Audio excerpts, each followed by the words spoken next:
let's talk about finding zeros of polynomial functions. If you start off with a function that's relatively easy to find the zeros of, we expect you to give us the exact zeros, both real and complex. And by the term exact, we mean that we are not approximating. We did not round decimals to find those zeros or to state those zeros. Instead, we may have a zero of x equals 3/4 minus the square root of 5i. And I know it sounds complex, but when we start working the problems, you'll see what I mean by relatively easy to find those exact values. Now, the type of polynomials that fit that definition are linear polynomials, or lines, where we solve a simple equation, quadratic polynomials, where we can use the quadratic formula or some simple factoring to find the exact zeros, or polynomials that are already factored, so that the difficult part of the process has already been taken care of. The other type of polynomials, we will most likely use our calculator or some other approximation method to figure out where those zeros may be. So let's start with example 2, and it says find the exact values of the zeros. So this first one is a cubic. It's not that linear or that quadratic, but this is one that's very simple, or relatively simple, I should say, to factor, because you notice that all of these terms have an x in them. So I can pull an x out, and I have 2x squared plus 5x minus 12. Now, because I'm mathematically inclined, I look at this and I say, okay, I can factor that. I can make this work. But if you're not so mathematically inclined, we do have the quadratic formula that can give us an exact value. So we're trying to find the zeros. So I set it equal to 0. And you remember there's this property in mathematics that if you have two things multiplied together, you can separate, and they equal 0, you can separate those two things into two different equations to solve. So we already have one 0. When I plug a 0 into this polynomial, I'm going to get a 0 out of the function. So I have one 0.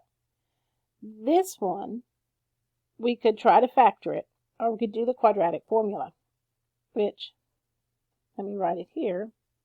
The quadratic formula is based on the function, the quadratic, being in general form, which, if you remember, general form is y equals ax squared plus bx plus c.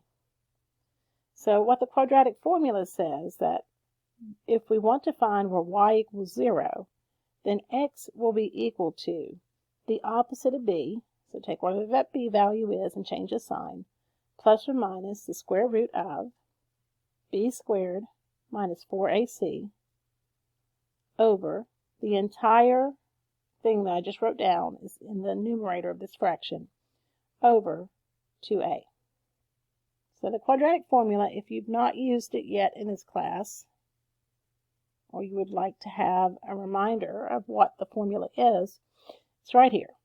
So on 2x squared plus 5x minus 12, I'm going to take the time to do the quadratic formula. And to do that, I need to recognize that a equals 2, b equals 5, and c equals a negative 12.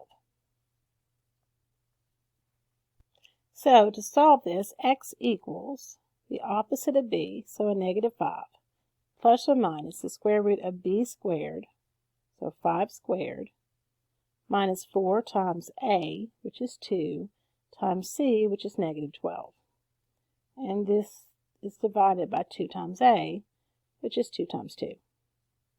And that will equal negative 5 plus or minus the square root of 5 squared is 25. Now, negative 4 times 2 times a negative 12 is a positive number. And if you don't want to do that in your head, just feel free to use your calculator. Negative 4 times 2 times a negative 12. And that works out to 96 over 2 times 2 is 4. Which, 25 plus 96 is 121.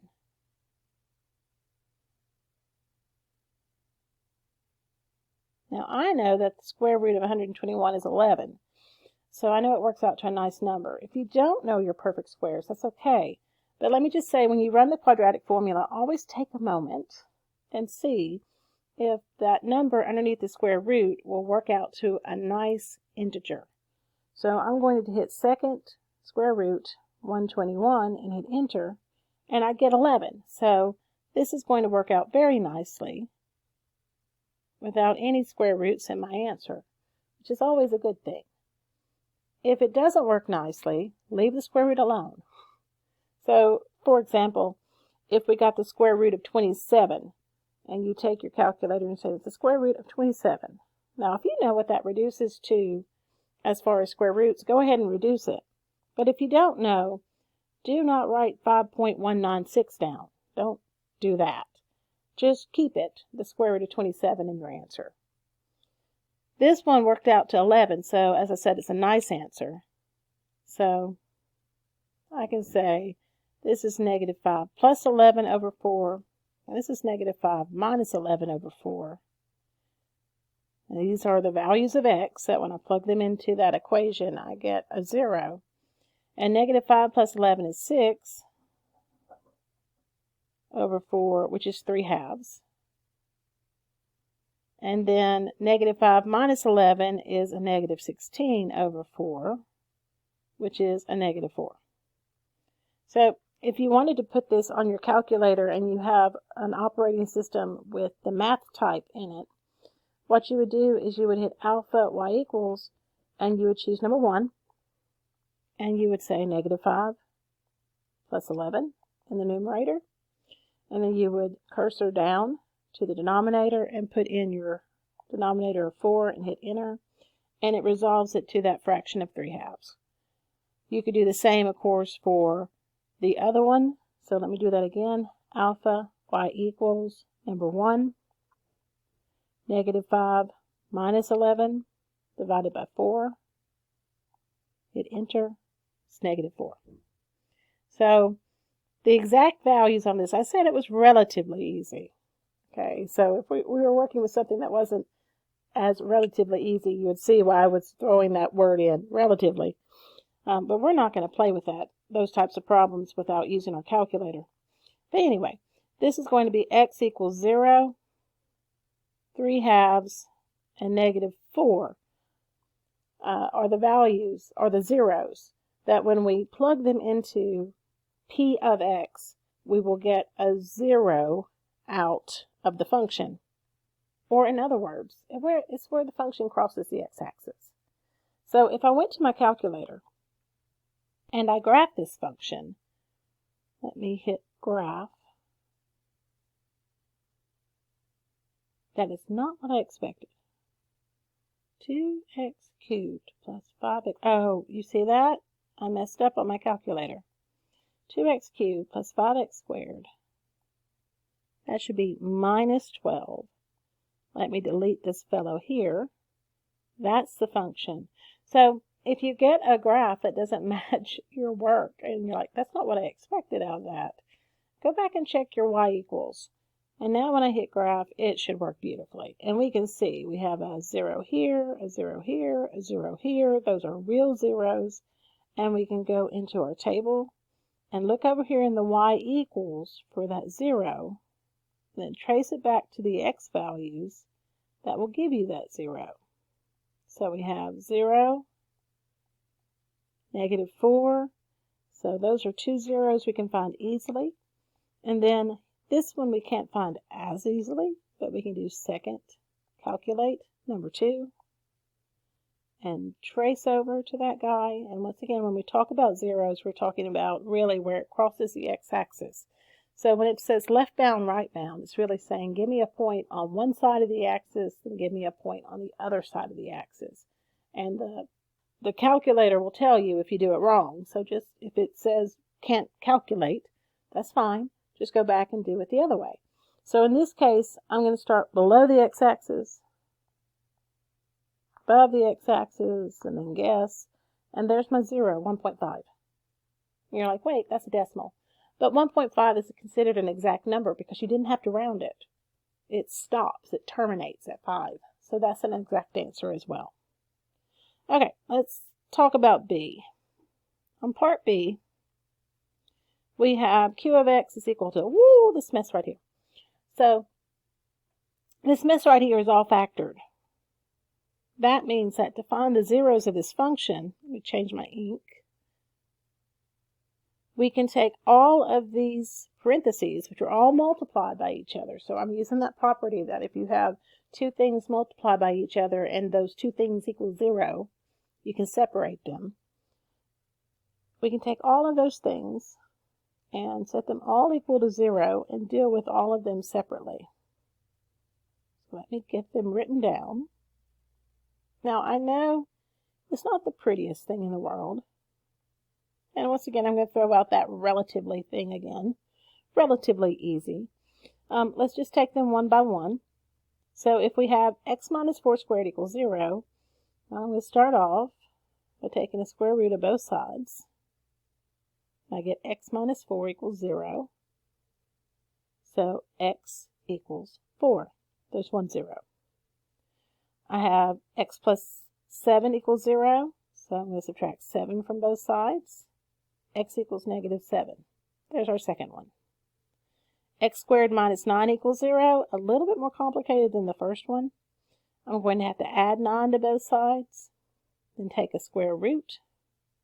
And remember, when you take a square root of anything that's not 0, it's going to work out to plus or minus. So the square root of x squared is x. And that equals plus or minus 3. So you get 2 zeros for one equation. And then x squared plus 2x plus 3, you can do the quadratic formula. For those of us that like to factor, let me do a factoring here. I'm looking for the factors of 3 that, wow, I'm sorry. I'm looking for the factors of 3 that add to 2, and you can't do that. So all of a sudden, nope, can't do it. You have to do the quadratic formula. So if we're going to do the quadratic formula, a equals 1, b equals 2, c equals 3. And once again, my quadratic formula is the opposite of b, plus or minus the square root of b squared minus 4ac, that whole thing over 2a.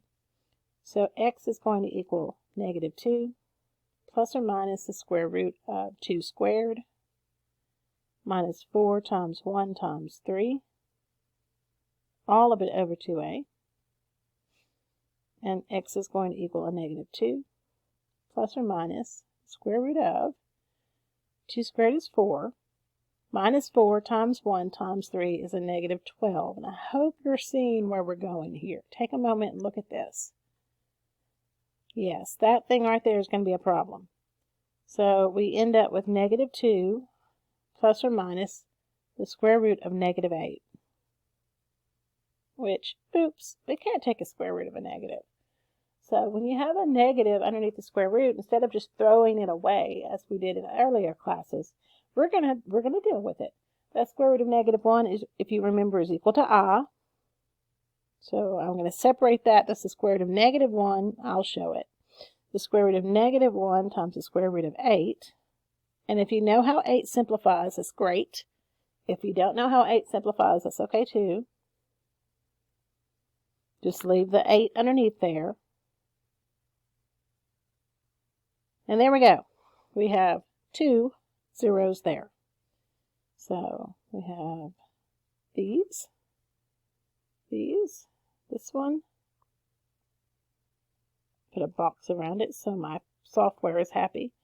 This one and this one. Now let's count up our zeros. We have 1, 2, 3, 4, 5, 6.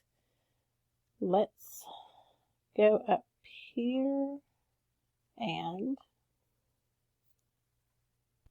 we have 1, 2, 3, 4, 5, 6, 7. And the 6, 7 comes from this square out here, that if we FOILed this out, we would have an x squared. So we just add up the highest exponents of each of these parentheses. 1, 2, 3, 4, 5, 6, 7. We had a possibility of 7 zeros. And we got 6. So, and there's a reason for that. It's something called multiplicity. It's coming up. We're going to talk about it. The reason why we got 6 instead of 7. But remember, the property was it has at most n zeros, because we have sometimes zeros that repeat, like this one right here. And we only had a total of 6 zeros for this particular polynomial.